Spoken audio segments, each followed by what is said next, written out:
ایک کویسچن یہ کیا تھا کہ قبر پہ اگر جب ہم فاتحہ پڑھنے کے لیے جاتے تو ہم کس طرح کھڑے ہوں،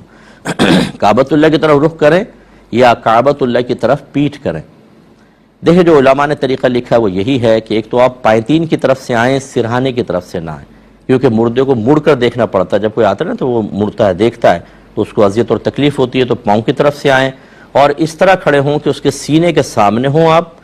4 قدم کے فاصلے پر، اور آپ کی پشت کعبۃ اللہ کی طرف ہو، اس طرح کھڑے ہو کر آپ فاتحہ وغیرہ پڑھیں۔ اور عام قبور کے اندر تو یہی ہے، لیکن مزارات کے اندر بھی یہی ہے کہ آپ یہ نہیں ہے کہ آپ جا کے قبروں کو چومیں، ان کو چھوئیں 4 قدم کے فاصلے پر۔ یہ ہمارے اکابرین نے لکھا ہے، ہم ان اکابرین کی تعلیمات کو رد کر چکے ہیں،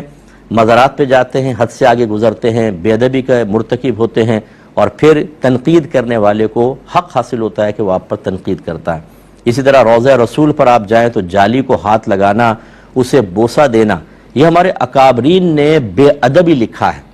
اتنا قریب نہ جائیں، 4 قدم کے فاصلے پہ کھڑے ہوں، کیا یہ کم ہے کرم کہ سرکار نے آپ کو بارگاہ میں بلایا ہے تو دور کھڑے ہو کر ہی فاتحہ پڑھنی چاہیے۔